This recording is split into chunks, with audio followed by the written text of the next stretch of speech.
JT. I'm Matt. I'm JT. We are the Dream Home Experts.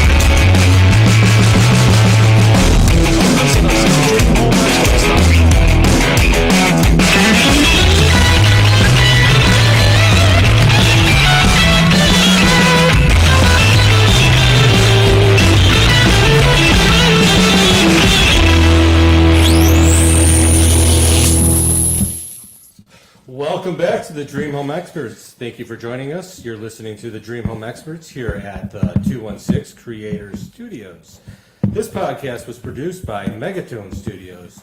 Join in on the conversation by joining us on Facebook and YouTube. Look for the Dream Home Experts logo, and while you're there, click like and subscribe to be notified when new episodes premiere. The Dream Home Expert podcast is proudly sponsored by our favorite realtor in the Chicagoland suburbs, Lindsay Bennett. If you're looking to buy or sell your home, give Lindsay a call at 331-431-3331. Find her online at BennettSellsTheBurbs.com. That's BENNETT, sellstheburbs.com. And Expert Home Solutions for all your home, plumbing, heating, air conditioning, indoor air quality, and electrical needs. Give Expert Home Solutions a call or text at 847-376-8094. Join us as our resident expert is JT with Jadestone Home Inspection. If you're buying or selling a home and need a thorough, trustworthy, licensed home inspector, call or text Jadestone Home Inspections at 331-302-4456. Check them out at jadestonehomeinspection.com. Welcome to the Dream Home Experts podcast. I'm Mike, and I'm Keith with the Smoking Griddle Boys. I'm Mac. I'm JT. And I'm Matt Herbeck. And I am Vic with Megatone Media. all right. Hola, gentlemen. Welcome back, Matt. Yeah, thanks for having me back, guys. Appreciate it. Yeah, we're going to talk a little bit more about real estate and Real estate law, I guess. Law, breaking the law. Really intense. intense. Yeah, that's a tough one, isn't it? It sounds 12 Angry intense. Men. Yeah, there. True, Wow. True. Wow. Anyways, Great movie, so well played. it is a great movie. What about that movie do you like, Mr. Matt? I would say, well, that's the reason I got into the law, really. Really? 12 Angry Men. It's one of the first things I saw that really just triggered me right in there. I was like, this is such a great movie.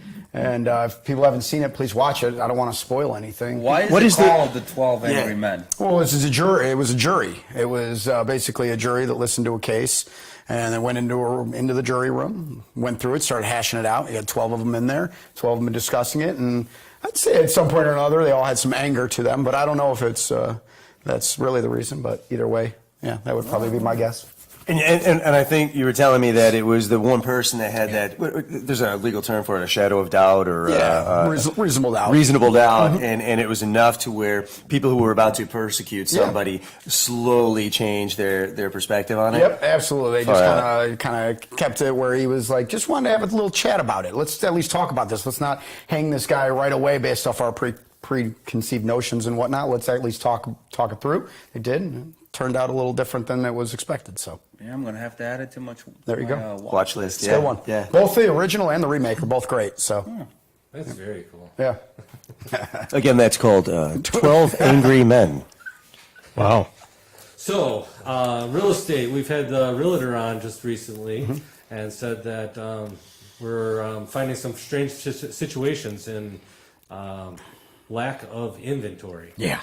Yeah. What are you dealing with on the back end with low realty? Yeah, I mean, Like it's low low just inventory, I guess. transactions coming in, inventory. Yeah, I mean, really, the big thing with having lack of inventory is that you got a lot of buyers out there because traditionally, obviously, there's people that are getting older. They need to buy at some point. They're looking, I got to get a house. Well, the problem is when you have that lack of inventory, all those people are now competing for that lack of inventory. So it definitely drives the transaction. It makes it different. Sellers think, well, hey, there's all these people that want my spot. And anytime you have something that everyone wants, you can kind of, I don't want to say quote your price, but you can kind of call it your way and say, I want to do whatever I want to do. And everyone's just going to have to follow what I want to do. Which is a problem. The best real estate's generally the best when there's a power struggle, and that's anything in life. I mean, to some degree, you need to have a little bit of a power struggle so that both sides can kind of hash it out and eventually reach a mutual agreement. Whereas right now, a lot of it is buyers say, hey, I either want this, or hey, can I do this? And no. Sellers are very no-oriented, which then leads to transactions where they're very kind of one-sided. You know, Matt, that's a really good point. I didn't even think about that as far as the power struggle being so beneficial, because otherwise, like right now, the power is going to the sellers. So the sellers have all this say in it that can take some of that ability away from the buyers, and it's not balanced. I guess I didn't think about it that way. Yeah, a lot of people buying homes that frankly, it just doesn't matter the condition of the property as much as it used to, or as much as it does when there is that power struggle, because now when your property condition is really in bad shape, but you had 10 people fighting over it, you can say, well, if you don't want it, I'm going to sell it to that person instead. So anyone that's asking for repairs or things like that, they just don't have that much of an opportunity as what they did before. Matt, what makes your job so important?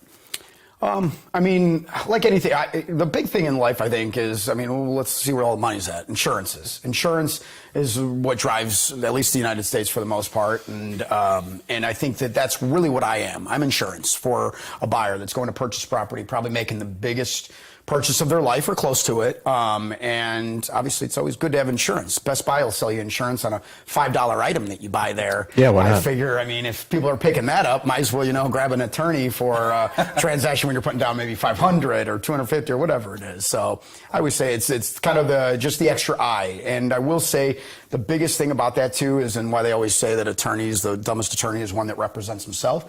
It even works for real estate. I didn't represent myself when I was purchasing a property because, again, I look at it differently. You look at it through your lens. It's about me. What can I do to make this happen? And you just don't think about it the same way. So when you have that attorney, they step in and kind of tell you what to do. On that, Matt, every home inspector does hire another home inspector for our own personal property for that exact same reason. There you go. When my next purchase, I will pay an associate inspector to do it. Because for that same reason, because I may be looking at something else. Yeah. Well, and then you're making an emotional decision. Yes, it is. As It's you're emotional. looking at it, you overlook because you really want it at that point. 100%.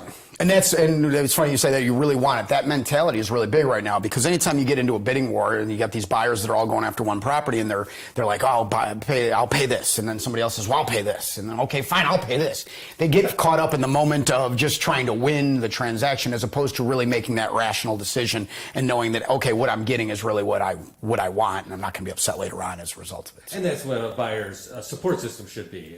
You, absolutely, as the attorney, the real estate agent, they're their support system. Yeah. JT as the home inspector, like that. Those kind of people are their support system as they're doing it, and then making the right recommendations. Like, are you sure you're thinking that through well enough? Like, and I got to say too, how many times we've deferred to talk to your attorney about that. Talk to your attorney about it. Not only do the real estate agents do it, but the inspectors do it. We're actually trained to hear a question and immediately default it to the attorney. Yeah. Somebody who's actually going to give the appropriate answer. Yeah.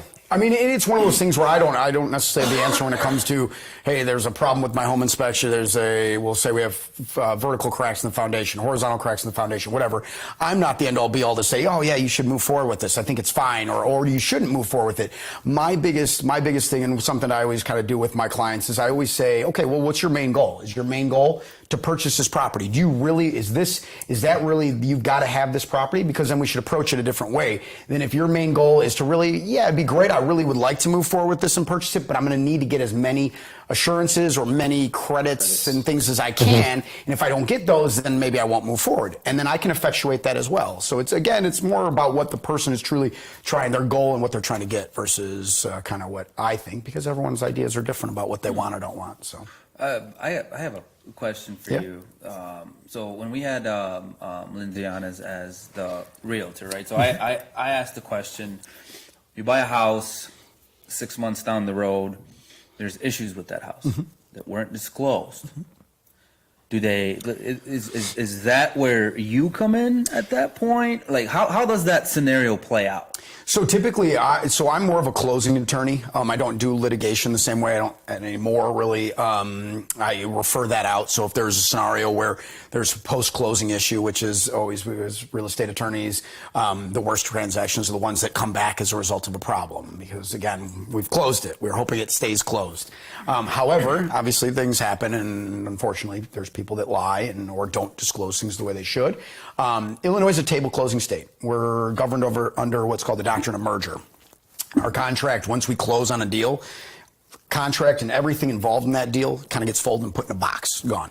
Okay, there's a couple things that can make you open that box, but it's very few things. So a lot of times people get upset over certain things. Same way I have conversations about people when they're purchasing. Same conversation I have with them later on is, okay, well, what's the issue? Well, the issue is flooding in the basement. Okay, what's the damages? Because we always want to get to that. Because unfortunately, again, our society is driven by cost and what it'll cost to get those damages taken back from or the costs or the problems where you can make that money back up from them paying for it, or hey, it's only $500. Well, I'm gonna have to pay an attorney $2,500 to sue them or to get this taken care of. Yeah, I mean, well, I can sue them for the attorney's fees as well.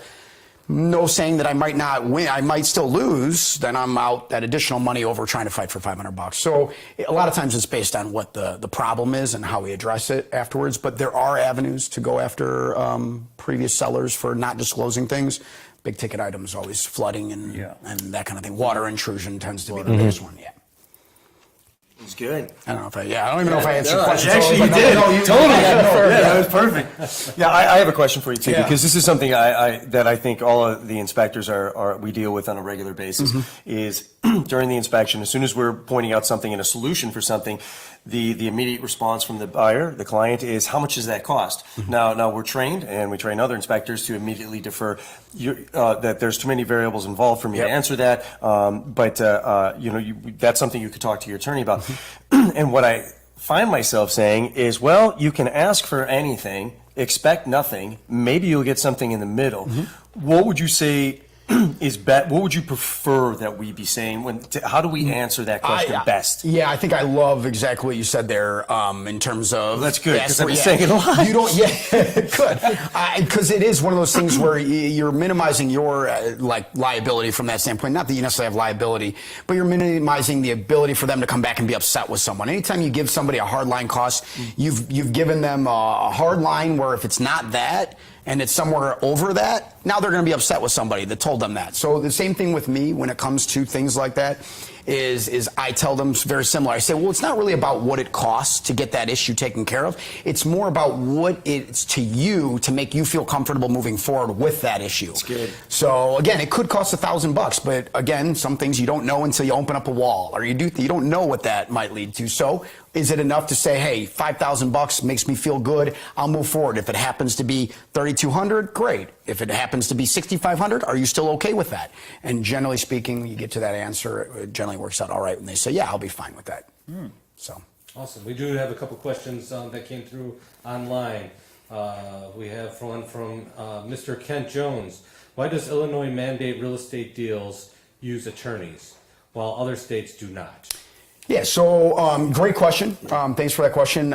So there's nothing, you don't have to have a real estate attorney or an attorney in general to purchase and or sell a property in Illinois. You have the ability to do it without an attorney. On the buy side, probably happens more often with people that say, oh, that's okay, I don't need anyone to look this over, which is fine. And again, no issue with that. 95% of real estate transactions will generally go smooth. They generally will work out from beginning to end, but depending on times, like right now, it's going to be a lot harder. It's going to be a lot more probably problems where they don't know what's normal. And that's the biggest thing. I could probably YouTube a plumbing situation. I might be able to fix it. I might make it happen. It's probably going to take me a long time. I'm probably going to potentially screw something up. And maybe if I don't screw something up or I don't even know I screw something up, it might be later on down the road that I realize it. By then, it's even bigger problem. So my thing is always, no, you hire the people that do this on a daily basis to make sure that they truly are getting what they think they're getting.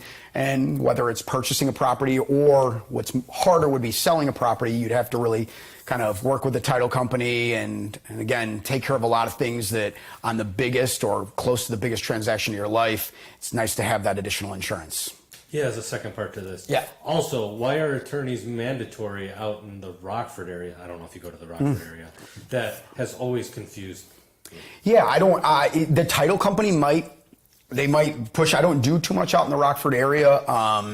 It's its own whole. Yeah, the further away you get from Chicagoland area, the more it becomes different, kind of the way they handle things. Because again, not as many attorneys are doing as much out there.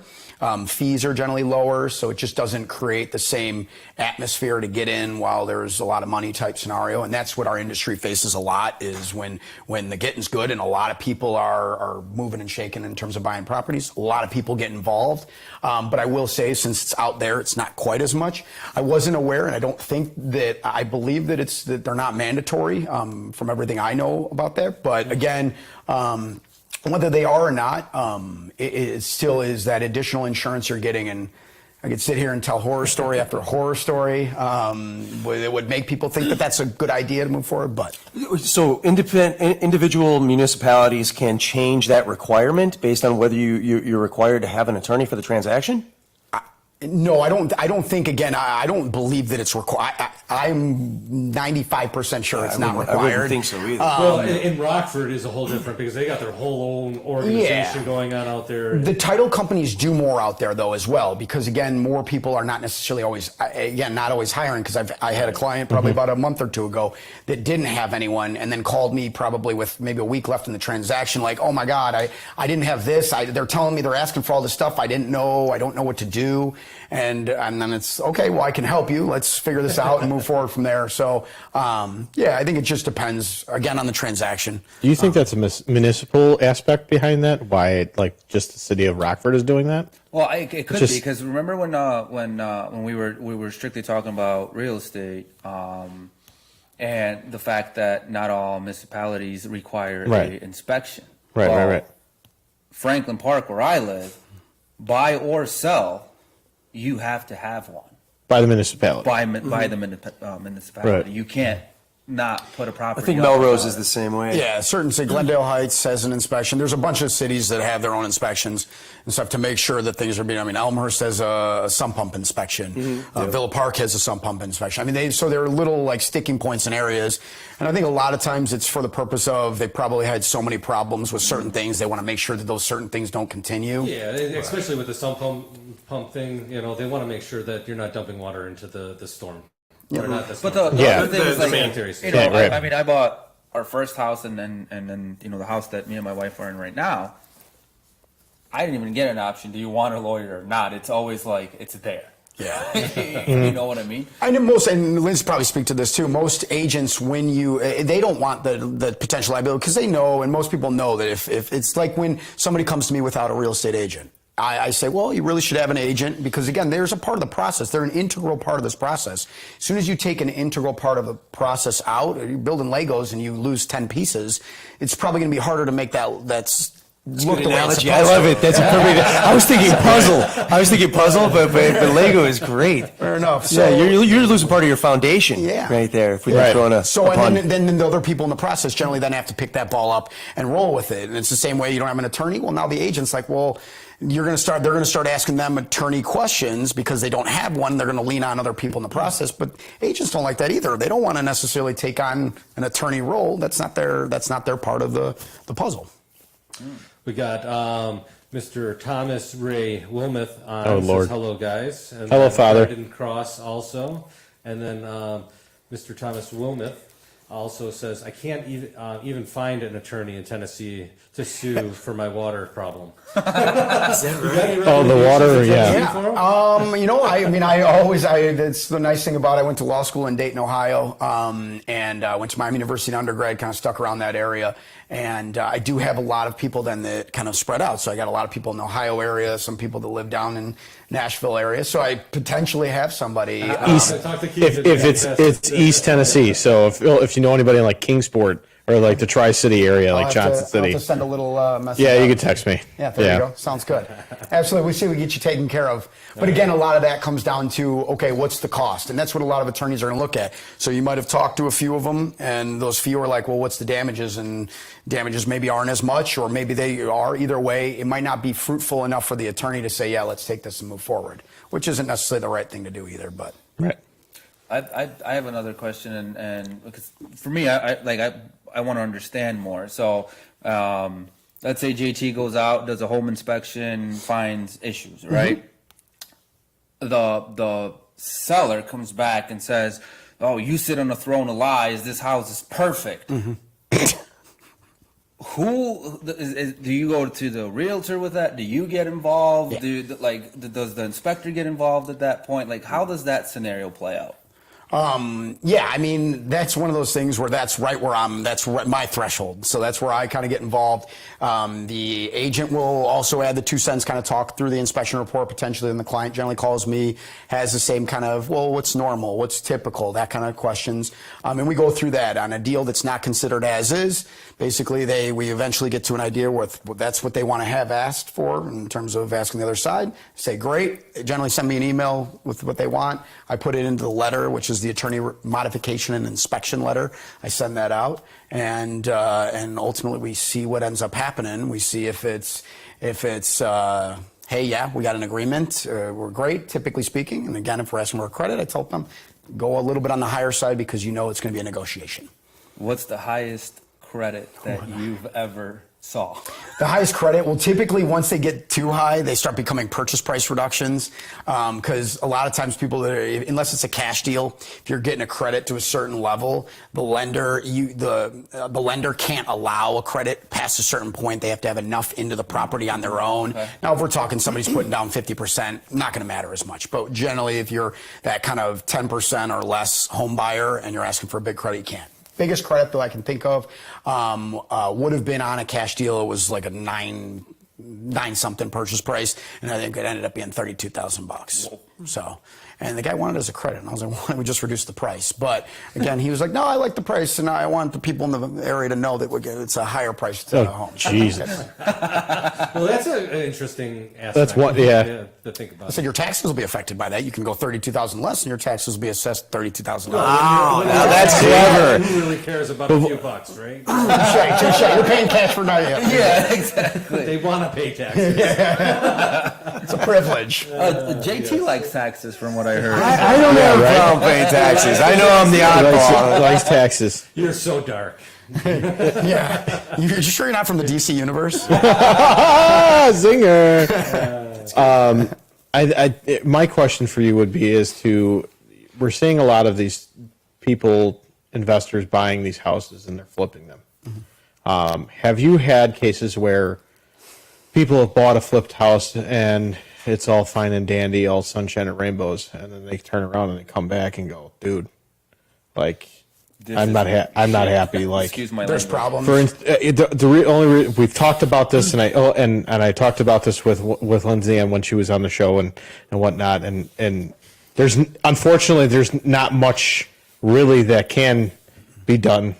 There isn't a law. Right, and it kind of sucks. It's like if you're looking at, especially for like new home buyers, right? It's all glamour and beautiful and everything like that, and then the layman's term is what they're putting lipstick on a pig with a house like that, and it kind of sucks, right? But like, for instance, I know someone who has well after they moved into their home, the ceiling fan was legit just supported by like screws into the ceiling, and they had a brand new baby, and thank God nothing happened, right? Nothing had, it just hit, nobody got hurt. It just hit the floor, and what it is, but it's like, if you have those situations, can people come back and go, hang on a second, do we have like a term limit, like a 30-day, 90-day type, right? I'm saying like, hey, I'm kind of pissed off here. Can I come after you? You know what I'm saying? So there's not. I got a great story for that, but there is not necessarily like a 30-day free return type scenario. It's not even that. It's like just coming back and be like, dude. The biggest thing, so people that are rehabbing, doing new construction builds and stuff, they're trying to continue to do that. Obviously, they don't want to put out a really crappy product and then get blasted, because it's going to be less likely that they're going to get another opportunity. Now, there's big box builders and stuff that do okay work, and they have their issues too, and they kind of say, oh, it's not, I don't care, we're too big to worry about like dealing with negative complaints. But anyone that's doing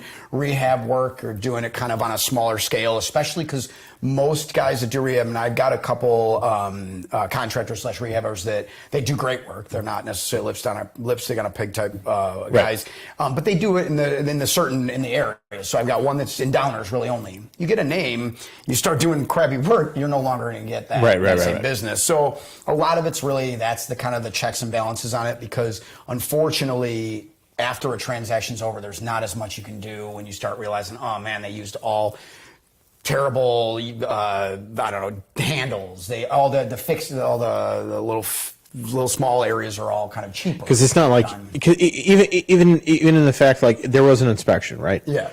It's not, if it's something that the inspector missed, it's not like JT, and you could probably home in on this, it's really not anything that they can go back to the home inspector that they missed, right? No, some things are, and it's important when we're doing the inspection to look for those things. Now, I can't go tugging on a ceiling fixture, a fan fixture to see how it's mounted, which is, now I'm thinking about that, man, how many times have I missed maybe a ceiling fan that there's no junction box attached to? Because I've seen when I've done remodels, I've probably pulled out, I don't know, at least 6 ceiling fan fixtures that were not in a junction box. Right. Yeah. So it is common.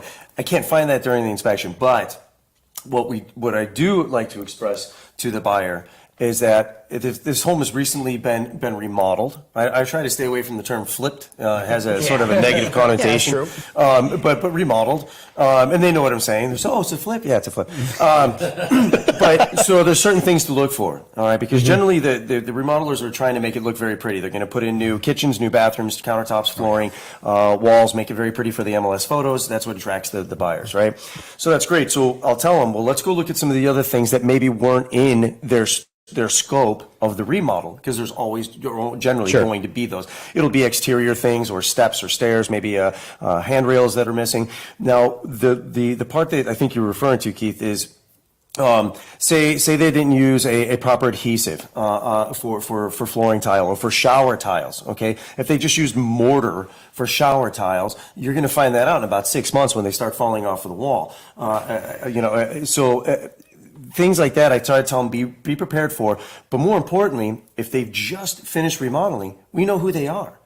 So get their information, reach out to them. Hey, thanks a lot. Great job. This is really beautiful. Thank you so much. Here's our contact information. How do we contact you? Most of these reputable contractors that you're talking about, that I'm familiar with too, they have a professional responsibility. They have a little pride in what they did. If you call them back 6 months later and go, hey man, 3 of the toilet bowls are completely loose, they're sending somebody out to take care of it. Right. That's a good contractor. And that is, and when you bring that up too, so from a remodeling, rehabbing standpoint, they don't necessarily have the same warranties that they provide, but exactly what he said right there would be exactly what I would tell somebody, because that's perfect. It just kind of gets you prepared for a situation. Whereas like with new construction builds, a lot of times you're getting warranties. You're getting 1 year warranties. You're getting just things done where, it might not be in the warranty, but again, if someone's having a problem, you call that builder, and that builder, again, reputable, wants to continue doing it, they're going to try their best to make that person happy. And again, not everyone can be always made happy, but at least it can get relatively closer to where it should be. Well, my situation was unique, and I talked about this before, the rainfall in my basement. I literally had the tuck pointing on my first house was so bad that anytime it rained, it would come through and then rain, right? So yeah.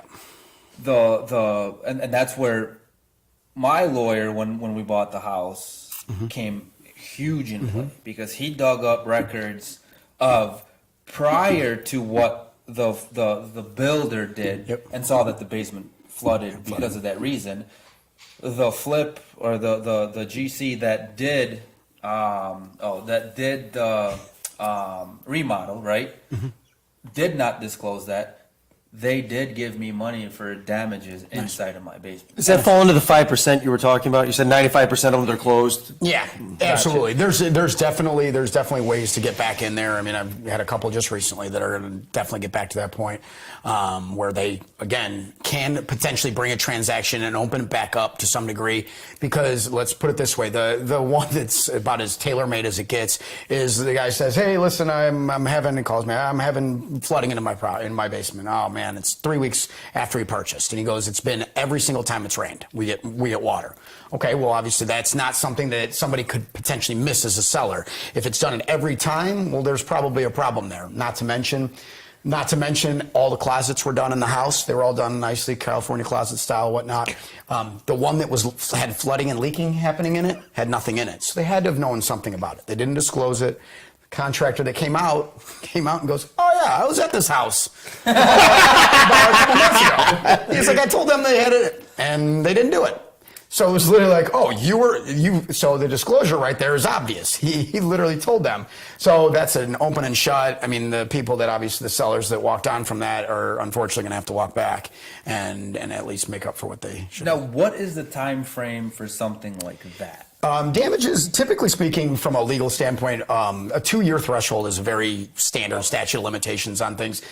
Generally speaking, it's always from the date in which you realize the damages. So say you have no issues for a year on whatever it is, or even 2 years, and then all of a sudden out of nowhere it starts flooding. Now, obviously there's a little bit of a problem there because more than likely it would have already happened. However, maybe they didn't realize it's in a part of the house where they don't see it.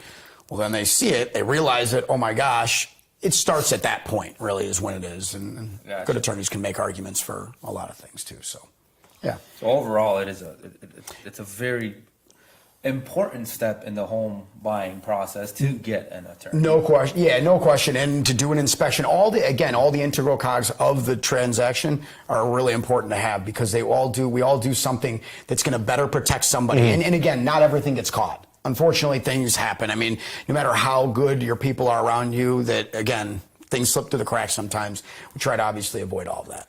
Plus, like, you know, when you like you keep saying this is probably one of the biggest transactions of a person's life, right? So you want to make sure that all the documents that they're looking at, all the terminology that they're looking at, that they understand. Yeah. Even though, let's say that the numbers presented to them were looked over several times, there still could be a mistake by a decimal. Absolutely. I catch mistakes, all the time. And again, that's what I'm there for, is to say, okay, that fee's normal, that fee's not. I'm not saying there are people out there trying to screw other people, but things are on there. Oh yeah, that's an extra $150. No one changes it. No one takes it off. Oh, we'll just see what happens. If they mention it, then we'll remove it. That happens a lot because, again, people unfortunately sometimes are lazy or they just miss things like we were talking about.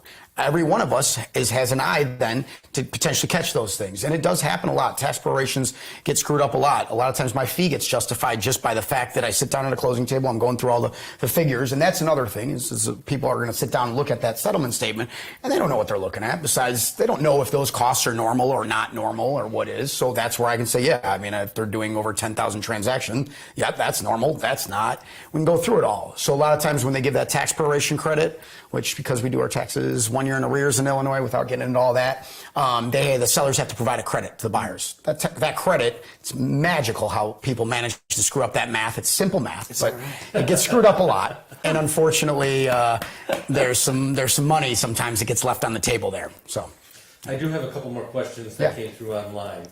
This is another two-part question from Mr. Kent Jones. Do you practice any other law?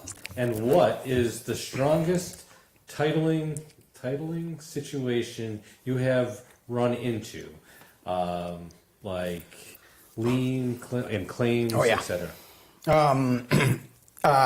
So what first part of that question was, do I practice any other things of law? I do. So our firm handles estate planning as well. and then I do a little debt negotiation. Both kind of pair really well with real estate. From a debt negotiation standpoint, it's amazing how many people figure out they have debt.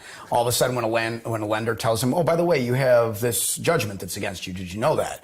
I'm like, "Oh, no, I didn't know that." Or they did know it and they're just trying to forget about it. Whatever it is, I kind of can step in there and negotiate those types of things. A lot of people don't know credit card debt and how easily negotiable credit card debt is.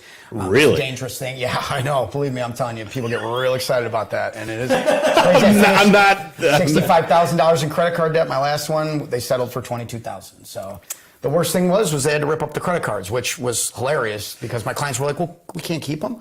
I'm like, "No, I'm pretty sure the company that you just screwed for 40 grand is probably going to say, no, you got to get rid of those." So, See you later. yeah. So that happens. The other thing is title claims.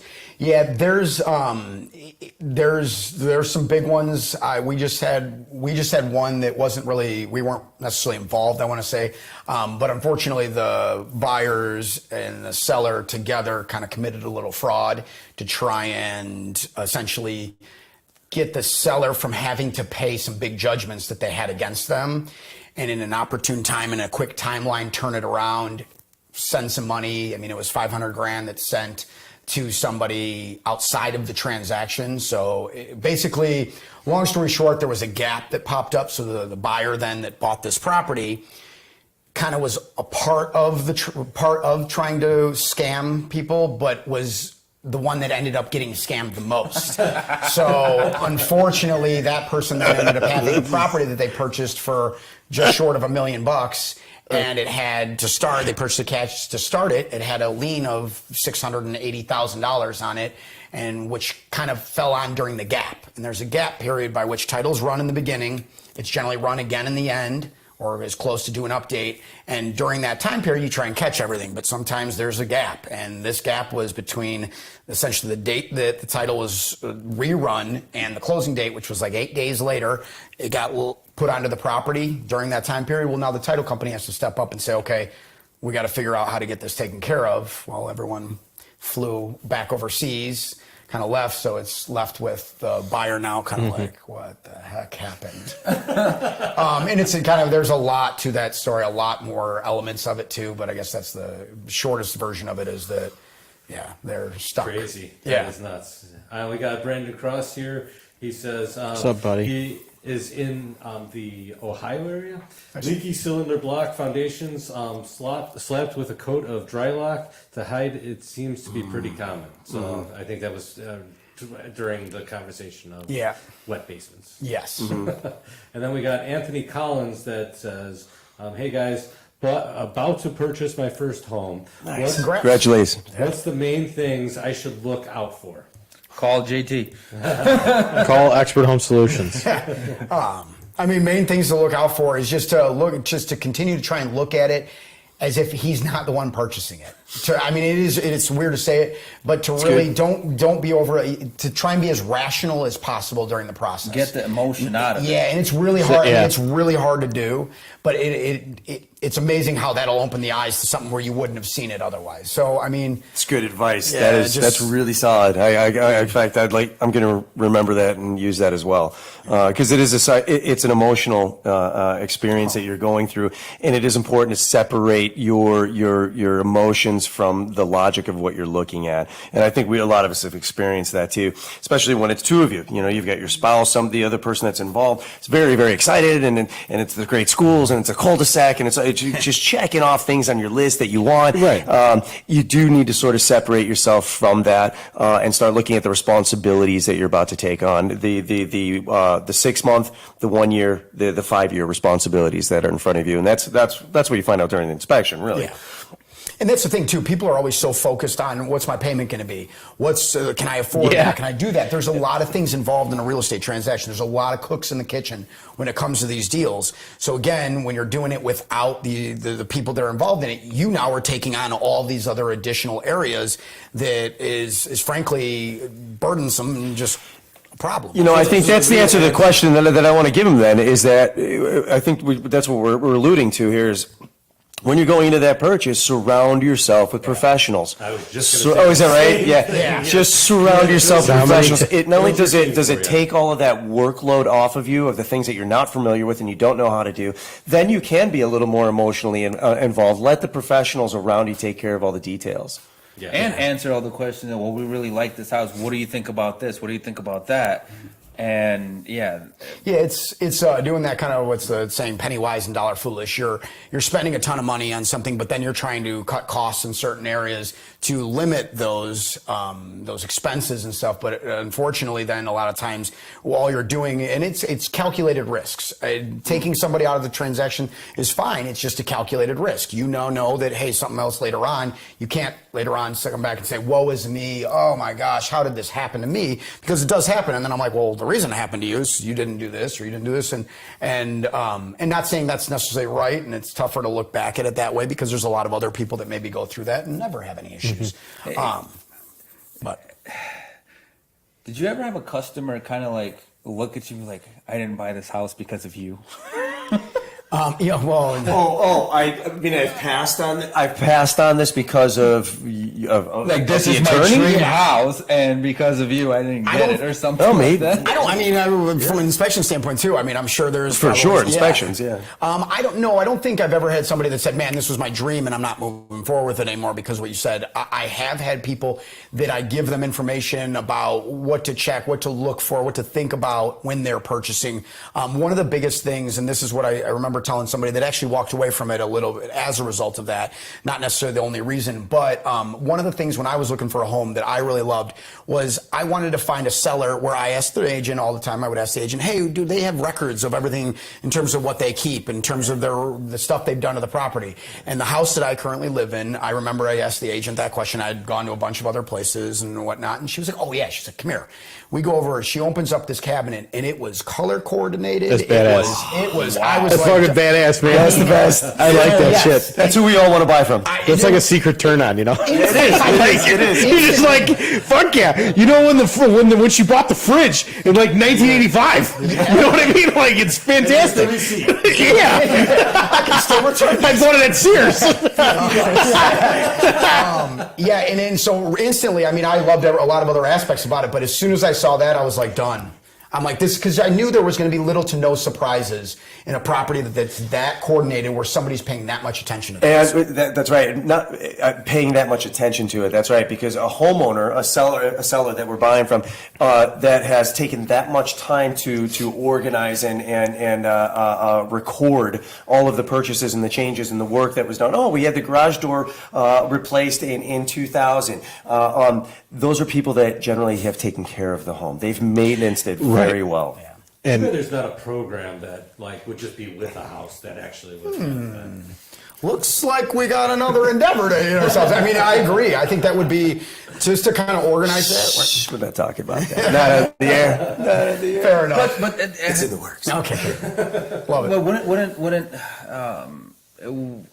listed as far as this like public record what was done to the house if a buyer was really trying to get facts on a house, would a municipality or a village or whatnot disclose that kind of information? I'm looking at this property. Were there any permits pulled? Yeah.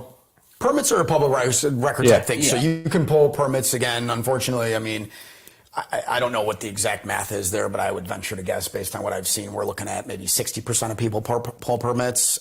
It doesn't happen as much as probably the government would like it to happen. As much as it's not policed, and it's tough to police. Yes. You start policing that, now you're getting yourselves into even more Yeah, people it's on just- your shoulders. So it's tough. I mean, obviously, that's part of the reason that when you go into a house and you look at things, you ask those questions. There's certain things in that attorney review letter that we were talking about earlier where you ask for inspection items to be repaired or credited. I also put things into the attorney review letter, such as, hey, have all permits been pulled for any work that's been done? That's a part of the contract. The reason I also put it into our attorney review letter is because a lot of times people just sign that contract. They don't know that they just said that as a seller, they said in that contract that, yes, I pulled permits for everything that was necessary. I have those conversations too many times where the seller comes to me and I'm like, just so you know, You've already answered that because, again, a lot of the attorneys put it in our letter so that we get that answer again to make sure. Because then the seller goes, well, wait, I didn't pull permit for this. I'm like, well, just so you know, you already put that into the contract by agreeing to this contract that you pulled them. So at this point, it's probably better. Let's just come clean and tell them, hey, listen, we didn't pull a permit for this. That's right. And I've a personal opinion on the permits. It's beneficial. Yes, is it something that maybe the village is going to tell you, hey, you're going to have to remove that in order to do this on your property? Well, generally, there's a really logical reason for those things. And if you're a responsible homeowner, you should be informed as to what's going on. If there's supposed to be a certain distance between your shed and the adjacent property shed, there's a reason for it. It's so that maybe when Common comes in to trim the trees off of the power line, that they can actually get their equipment in there. These things have a reason for it. I know traditionally it was, you don't want to go ask for permission, just ask for, forgiveness afterwards. So I know that's the other logic behind it. I've certainly done both ways, but here in Addison, this is a really, really great town, and all I did when I went into the village for a bunch of work I was doing on the property, they actually educated me. I had questions, and they said, listen, you don't really need this for that, but if you do this, we're going to ask you to take this down and move that. And then once I thought about it, I was like, oh, that makes perfect sense. It actually provided opportunities to improve on my property. Yeah.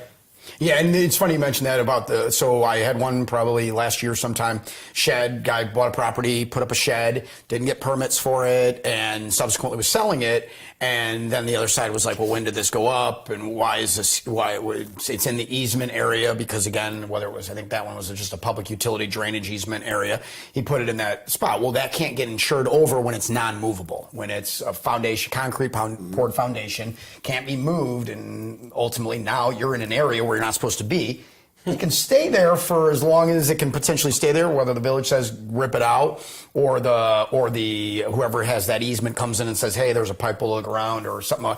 I got to wreck what's in the way to access this spot and get to it. Well, now they've got no they got no shed at that point, really. They got no recourse, and that's where then when he's selling this property, when this property is being sold, oh, I got a nice new shed in there. Well, yeah, you do, but the problem is where it's at runs a risk of the new buyer purchasing this and not having that nice new shed at some point. So they're not going to give you what you thought you were going to get by helping or by making your property nicer because you didn't do it. You didn't go that extra step and do what was necessary to make it right. I got a question for you. Yeah. In part of purchasing the most important investment probably most people make in their life, how about protecting it? You talked about estate planning. How important is that? Should you do estate planning before you purchase a house? After you purchase the house? What's the best scenario that you would say if somebody is looking to endeavor to purchase? Yeah, I mean, a lot of estate planning is really about where you're at in your life, what you're in terms of whether it's before or after you purchase. Really doesn't necessarily matter that much. Obviously, aside from the fact that if you purchase and then pass away shortly thereafter, and you might not have had that time. So we can all say, hey, later, I'll do it later. But I will say that I cannot say it strong enough, it's so important to have estate planning in place. I've seen horror stories consistently with real estate, but estate planning just blows everything out of the water. Kids, a lot of times, and younger our age, whatnot, we learn it when our parents unfortunately pass away or things happen. We learn how important it is. Well, then we get to this certain degree. Well, now you've got certain people who say, yeah, well, I got to do this. How many kids, and I don't want to say kids necessarily, but how many people I get to call me that say, hey, I need to get my estate planning in place. My parents unfortunately passed away last year, and I really realized how much of a mess it is. And that's why we say you don't have a will, you don't have a trust. Well, then you're really trusting the Illinois government to disperse your property through what's called intestate succession. And not to knock the Illinois government, but at the end of the day, there's a lot of obviously areas we could probably help out and say, hey, this is a problem here. That would be a scenario that people should really, again, get that in place, because when you pass away, you don't have any estate planning in place. That's exactly where it goes. Still, Illinois says, okay, well, this is how it gets doled out based on our intestate succession law. And 70% goes to the state, 30%. It just ends up. It gets doled out to your heirs, but the thing is in the process, you're paying a bunch of fees. So whatever you saved by not having estate planning, you now have paid. So again, parents that are trying to provide that life for their kids, that better life. We work so hard to build this wealth or just have this house, whatever it is, as small as it could be, as big as it could be. You did that for your kids, well, for you obviously during the course, but also for your kids and for the next generations. Where you're given a gift, might as well go again that extra step. Take that extra step and make sure you give them a gift that they can say, wow, it was seamless.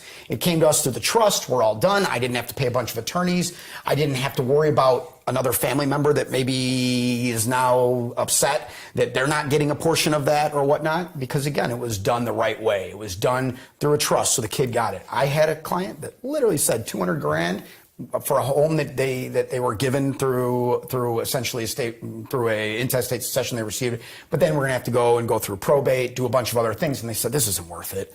I don't want to. This is a waste.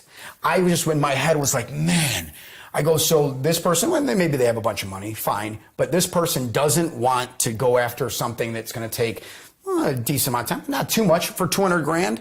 How bad are those parents, man, that are obviously no longer with us, but how we think about what they would think to be like, man, I worked so hard to have that home and now my kids are just willing to say, yeah, whatever, because they have to take an effort and make a step to do something. So, and that happens a lot, unfortunately. Wow. Jeez. And what all encompasses the estate planning?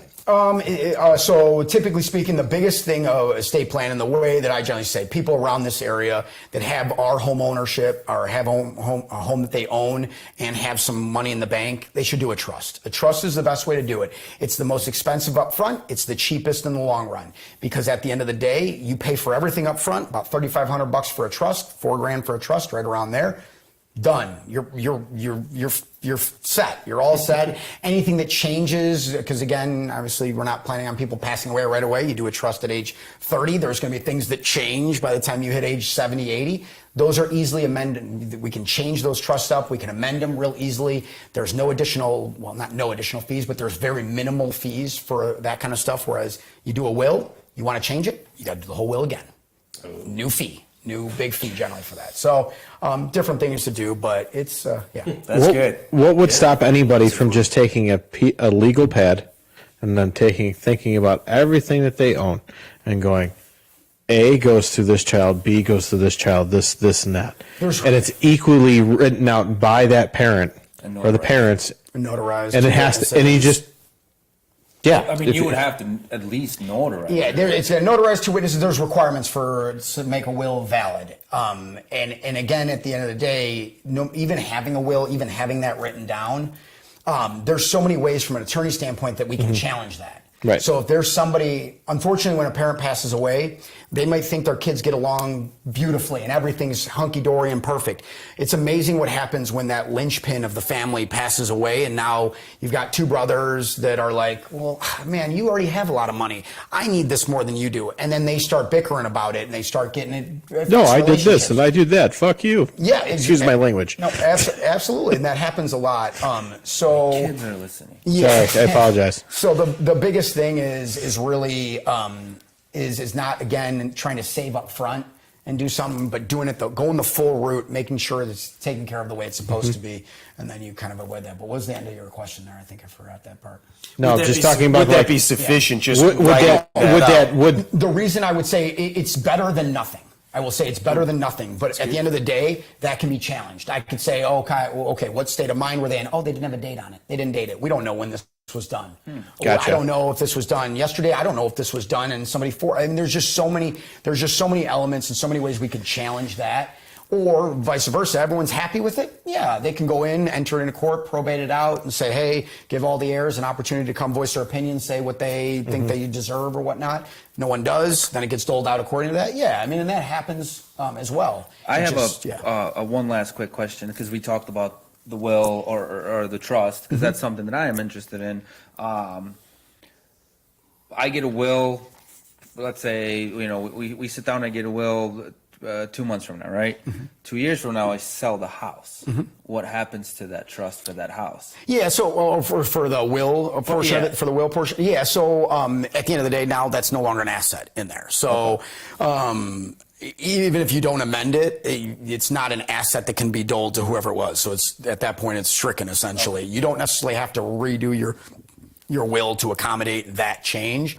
But again, if you go purchase another house, now you got to redo it because you got to add that house in. You got to have that address in there and specify that. And again, there's ways to kind of get around that too. If everyone's hunky dory, everyone's playing again, nice in the sandbox, things will go smooth whether you have a will or not. It's just going to be more expensive in the long run. Now, when do you really truly recommend doing a will? Like, obviously, you want to do it when you. Should you do it before you have kids? After you have kids? Before you get married? After you get married? So again, a will will have to be redone if you end up having kids. You don't have kids, you do a will, then you have kids. Now, obviously, it changes everything. Who you're giving your property to is no longer probably going to Uncle Bob or your sister or whoever. It's probably going to your children once they hit that certain age. Maybe as custodians, you're giving it to your aunt or your uncle to watch over it while they get to a certain. That type of scenario plays out. But if you're doing a trust. And that's really what I recommend for everyone to do. It's the best way to go. It's like the pièce de résistance. Does it have to do with tax purposes? It does. You can tax purposes. It's going to help there. When you do a trust too, we're monitoring that. So laws, unfortunately, are changing on an annual basis. Illinois continues to come lower and lower. The more wealth you have, the more likely it is to have an issue when that wealth gets transferred to your heirs, whoever they may be. So we monitor that. We tell somebody, hey, listen, now the Illinois went from $10 million for an estate down to $2 million, or whatever it is. You're now in that threshold. You need to pay attention to that now. We need to maybe change your trust up so that when you pass away, the government's not walking away with 30, 40% or whatever it end up being. We're able to protect some of that, put it into another family trust or whatever else to essentially keep that from being taxed the same way. So that is an element of it. Let's say that you do a trust, right? You have kids that are little, God forbid, and you don't do a custodian like aunt or uncle. You pass away, tragic accident, mother, father passes away, your kids are 6 and 7. What happens at that point if they are? Yeah, to be honest, I'm not 100% sure about that. I don't know what that looks like from a standpoint of, I would imagine in some way, shape, or form, DCFS is going to get involved. They're going to come and then they're going to make sure that whoever family member is taking those kids is doing it the right way and that things are. So you're just allowing you're allowing the government to get involved. You're allowing them to become a part of that family now. And I'm not saying that's bad. In some scenarios, that's a really good thing. There's a reason we have those public administrations and stuff involved is because we have scenarios where you need that. But there's also times where a family knows, okay, and it doesn't even necessarily get to that. The family themselves, depending on how tight it is, they might say, hey, okay, we're going to take care of these kids and take care of them. Depends on where you're at. I mean, you're out in the middle of the country, nowhere. It's going to be a different sort of scenario and how it plays out than if you're in the city of Chicago. Gotcha. Awesome. We're getting towards the tail end. A couple times it scrolled across the screen and back. Keith, you're going to battle in July? Yes, I'm going to battle in July. July 15th, I'm going to Eureka, Illinois. Eureka, Illinois, and I'm going to be battling in the first ever griddle battle for the Smoking Griddle Boys. So that's myself and one of my friend Phil.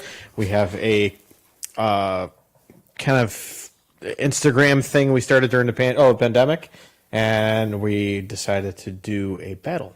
So this battle is we're going to consist of a breakfast and a burger entry. So it's going to be pretty cool. Never done it before. Never done a competition. Awesome. So yeah, I'm very excited.